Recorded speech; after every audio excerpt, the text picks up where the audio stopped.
Welcome. What you are about to watch is not science fiction, and it is not folklore. It is a serious investigation into one of history's most compelling unresolved questions: the mystery of the Nephilim, what ancient texts actually say about giants before the flood. Across the world, in universities, research institutes, and field excavations, serious scholars are wrestling with evidence that does not fit the accepted story. Evidence that has been documented, measured, and peer-reviewed, and that still has no satisfying conventional explanation. We are going to look at that evidence carefully, without prejudice in either direction, not dismissing what is extraordinary, but not accepting it without scrutiny either. The truth, as always, is in the details. In the 6th chapter of Genesis, in 4 of the most debated verses in the entire Bible, there appears a race of beings called the Nephilim. The passage is brief, cryptic, and resistant to easy interpretation. The sons of God came to the daughters of men, children were born to them, and these children became the heroes and mighty men of old. The Nephilim were in the earth in those days. And then the flood came, and almost nothing more is said. From that handful of sentences, an entire mythology has grown. The Book of Enoch, a text discovered among the Dead Sea Scrolls and still canonical in the Ethiopian Orthodox Church, expands the story into an elaborate account of fallen angels, forbidden knowledge, and a race of giants whose violence made the flood necessary. The internet has added a further layer: hoaxed photographs of enormous human skeletons, viral claims of suppressed giant discoveries, and elaborate theories about a pre-flood civilization of superhuman beings. The actual textual and archaeological evidence is more interesting and stranger than any of those fabrications. The real question is what the ancient authors thought they were recording and whether any historical memory lies behind the myth. This is where our investigation begins. Stay with us, because the further we go into the evidence, the more extraordinary it becomes. The story you think you know is only the surface. Beneath it lies something far more remarkable. Let us begin. Before we examine the specific evidence, we need to step back and understand the context. This case does not exist in isolation. It sits within the wider world of ancient technological anomalies, and to properly evaluate what we are looking at, we need to understand the broader picture that surrounds it. The official story of technological progress follows a reassuring arc: stone tools giving way to bronze, bronze to iron, iron to steel, and finally the Industrial Revolution catapulting humanity into the modern age. In this narrative, each generation inherits a slightly more sophisticated toolkit than the last, and no knowledge is ever truly lost. It is a comfortable story. It is also, in key respects, demonstrably false. History is littered with technological achievements that appeared centuries before their supposed invention, vanished after the cultures that created them collapsed, and were reinvented, often with great difficulty, by later civilizations who had no idea the knowledge had ever existed. Roman concrete was stronger and more durable than most modern concrete and was not matched again until the 21st century. Greek fire, the incendiary weapon that protected the Byzantine Empire for centuries, has never been fully reproduced. Damascus steel, capable of holding an edge that modern metallurgists struggle to replicate, disappeared with the craftsmen who made it. These are not myths. They are documented historical losses of genuine technical knowledge. When we encounter an object from the ancient world that should not exist, a battery from Baghdad dated to the Parthian era, a computing mechanism salvaged from an ancient shipwreck, a map showing geographical features that were not officially discovered for another millennium, the temptation is to dismiss it as misidentified or misstated. That dismissal is sometimes warranted. But when such objects accumulate, when the pattern becomes too consistent to ignore, the honest response is to ask whether our model of ancient capability is simply wrong. This context matters because it tells us something important. What we are about to investigate is not an isolated curiosity. It is part of a pattern that researchers in multiple fields have been independently documenting for decades. And patterns in science demand explanation. With that foundation in place, let us now turn to the specific case at hand.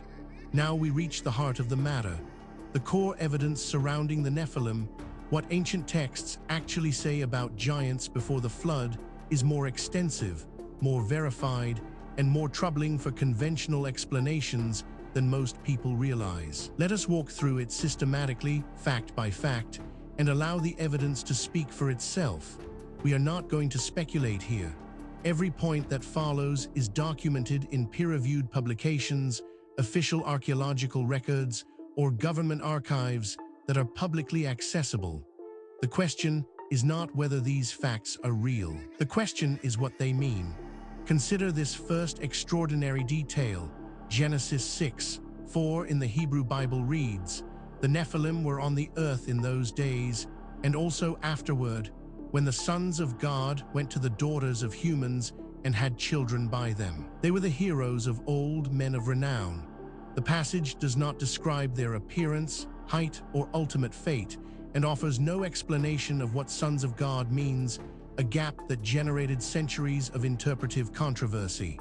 This single data point, if taken in isolation, might be set aside.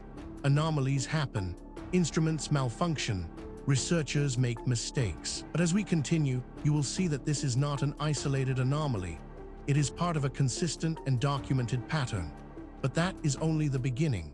Researchers also discovered the Book of Enoch, a Jewish text dated approximately 300 to 200 BC and found among the Dead Sea Scrolls at Qumran, expands the Genesis passage into a detailed narrative. 200 angelic beings, called Watchers, descended to Mount Hermon, took human wives, and fathered giant offspring. They also taught humanity forbidden arts, metalworking, cosmetics, sorcery, and the cutting of roots, knowledge that corrupted human civilization. Now, a skeptic might propose an alternative explanation for this, and that is entirely reasonable. We should always test alternative explanations before accepting extraordinary ones. The problem is that the alternative explanations, when examined carefully, create more problems than they solve. The mystery deepens when we examine. The height of the Philistine champion Goliath varies between ancient manuscripts. The Masoretic text, the standard Hebrew Bible, gives his height as 6 cubits and a span approximately 9 meters. But the oldest surviving manuscript tradition, preserved in the Dead Sea Scrolls fragment for Q-Sama and the Septuagint, gives his height as 4 cubits and a span approximately 2.06 meters, a very tall but human-scale figure. This is where the conventional account begins to strain. Each individual fact might be dismissed or minimized in isolation. But the cumulative weight of the evidence is another matter entirely. Perhaps most remarkable of all, the Rephaim and Anakim appear multiple times in the Hebrew Bible as pre-Israelite populations of Canaan, notable for their unusual stature. Og of Bashan, described in Deuteronomy, possessed an iron bed measuring approximately 4 meters by nearly 2 meters. These references may preserve cultural memory of specific Bronze Age populations or individuals rather than a distinct race of giants. Researchers who have examined this evidence have described it as genuinely difficult to explain within the accepted framework. These are not fringe commentators. They are credentialed academics publishing in mainstream journals, raising questions that the field has not yet satisfactorily answered. Then there is the matter of the Cardiff giant, exhibited in 1869 in Cardiff, New York, and claimed to be the petrified body of a biblical giant, was one of the most successful hoaxes in American history. Hundreds of thousands of people paid to view it before it was exposed as a carved gypsum statue. No authenticated giant human skeleton, meaning one accepted by professional physical anthropology after proper excavation and analysis, has ever been discovered. What makes this particularly significant is its independence from the previous points. This is not a case of one theory requiring another. These are separate lines of evidence converging on the same uncomfortable conclusion. Adding to the enigma is this finding: pituitary gigantism, caused by tumors of the pituitary gland, produces extreme height in affected individuals. The tallest verified human in modern records, Robert Wadlow, reached 72 meters. Such individuals appear in every era and culture. Historical accounts of unusually tall warriors or rulers almost certainly reflect genuine individuals with endocrine conditions rather than evidence of a separate species. Taken together, these facts form a pattern that cannot be explained by coincidence, misidentification, or methodological error. Each piece of evidence has been examined by skeptics.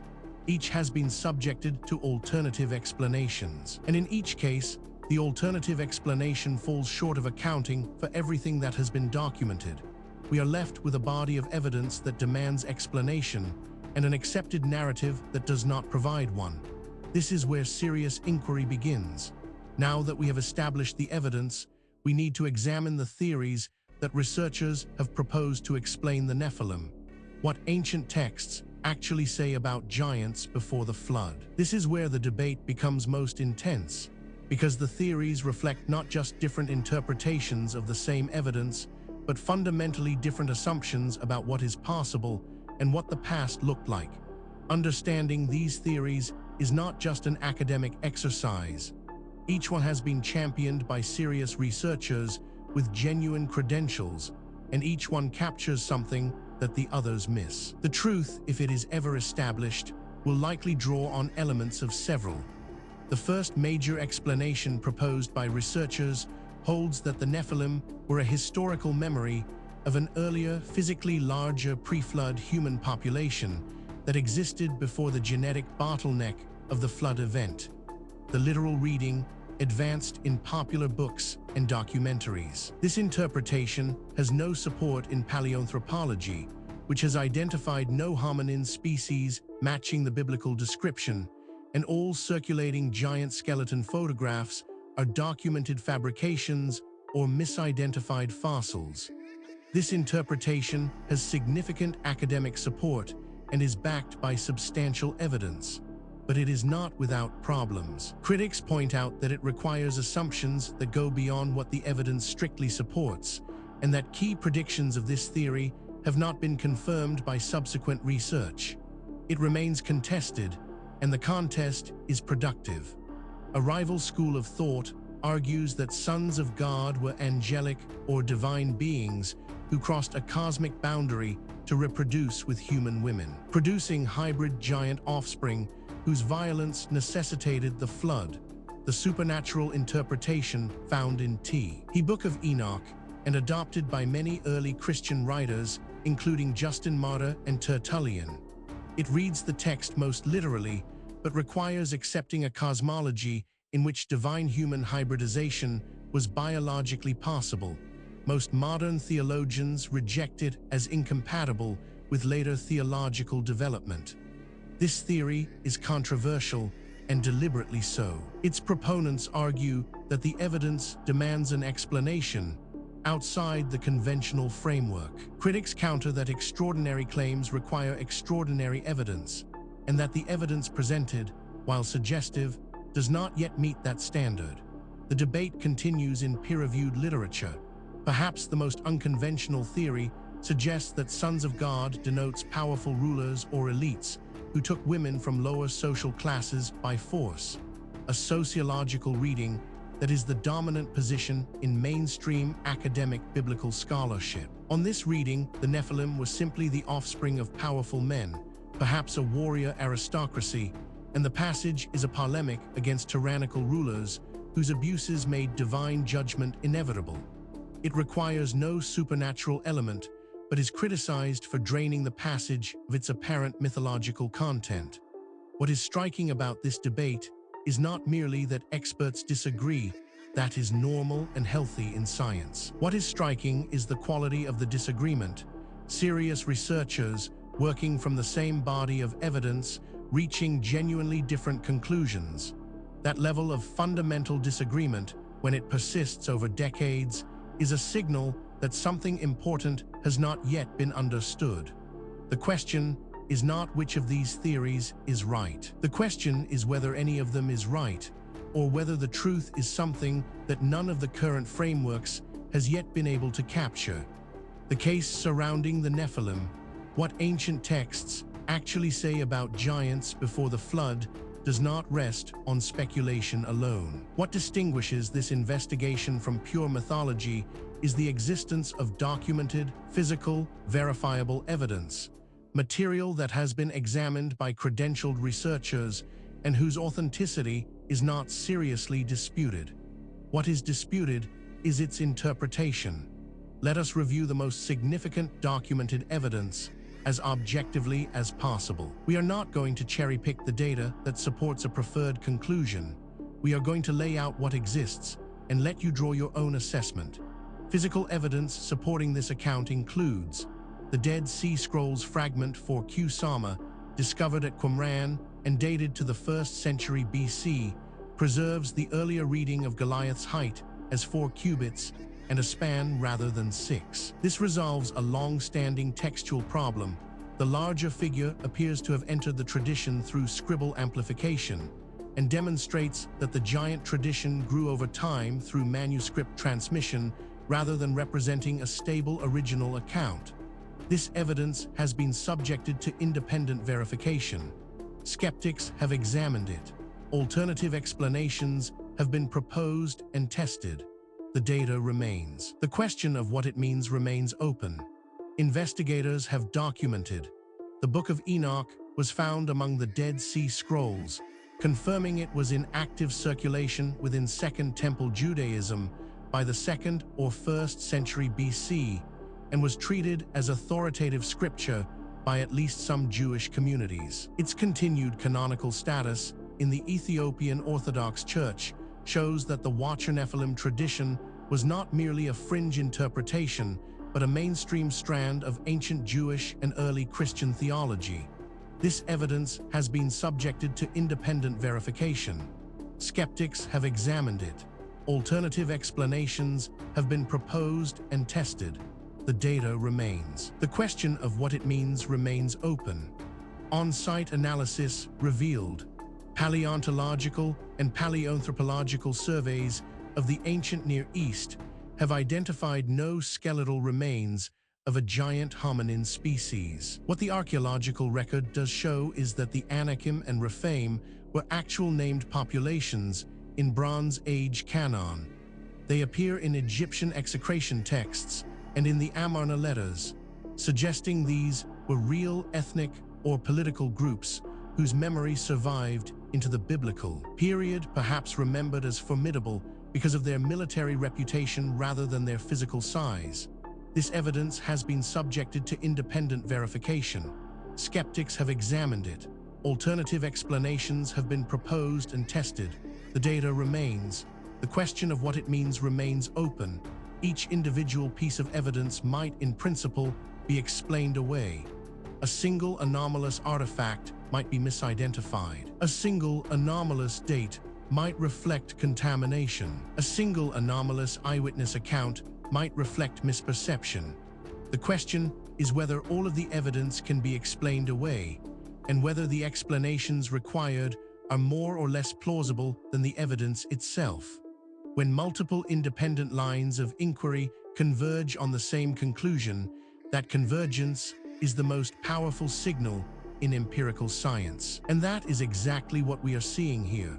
We have examined the history, the evidence, and the theories surrounding the Nephilim, what ancient texts actually say about giants before the flood. Now we need to ask the question that is sometimes overlooked in discussions of ancient mysteries. Why does this matter? What does it mean for us today? It would be easy to file this away as an interesting historical curiosity, a puzzle from a distant past with no bearing on our present lives. That would be a fundamental mistake. The questions raised by this case touch on issues that are directly relevant to who we are, where we came from, and what the human story actually looks like before the period covered by conventional history. The Nephilim continue to generate enormous popular interest, sustained by a steady supply of fabricated giant skeleton photographs that circulate on social media despite having been debunked repeatedly. Most were created as entries in a worth 1,000 ph Odo manipulation contest in the early 2000s. Academic study of the tradition has advanced considerably. Ongoing Dead Sea Scrolls analysis, including newly fragmented material from Cave 4, continues to clarify the manuscript tradition. The Book of Enoch remains canonical for Ethiopian Orthodox Christians and is widely read beyond that community. The mainstream scholarly position that the Nephilim passage reflects ancient Near Eastern mythological tropes about divine human boundaries rather than a historical record of a giant race is unlikely to satisfy those seeking a more dramatic answer, but it is the most defensible reading of the available evidence. Furthermore, the tools available to investigate these questions are advancing rapidly. Satellite imaging, ground-penetrating radar, ancient DNA analysis, isotopic tracing, and deep-sea sonar are all providing capabilities that previous generations of researchers could only dream of. Cases that were genuinely unresolvable 10 years ago are now open to new analysis, and the findings, consistently, are expanding rather than contracting the mystery. The investigation continues. New discoveries are being made. New analyses are being published. New voices are entering the conversation from disciplines that were not previously part of the discussion. The answers, when they come, and they will come, will not merely solve a historical puzzle. They will force a fundamental revision of assumptions that underpin our entire understanding of human history and human potential. We have now walked through the complete case of the Nephilim, what ancient texts actually say about giants before the flood, from the historical record, through the physical evidence, across the competing theories, and into the modern significance of what remains unresolved. What the story of Nephilim ultimately reveals is not just a historical puzzle. It is a mirror. It reflects our assumptions back at us, our assumptions about what ancient people were capable of, about how knowledge is gained and lost across the centuries, and about the relationship between what we know and what we merely think we know. The evidence presented in this documentary is real. The questions it raises are genuine. The debate among researchers is ongoing, and that is healthy. Science is not a set of conclusions. It is a process. And the process requires that we remain open to evidence that challenges what we thought we knew, however uncomfortable that challenge might be. If you came to this documentary as a skeptic, we hope the evidence gave you something to think about. If you came as a true believer, we hope the critical examination gave you a more nuanced picture. The truth, as always, lies in the evidence, not in what we want to be true. Thank you for watching. If this investigation sparked your curiosity, please subscribe to the channel. We publish new documentaries every week, covering the full range of historical mysteries that the mainstream has not yet adequately explained. Leave a comment below telling us which case you want us to investigate next. The conversation continues. The investigation never ends.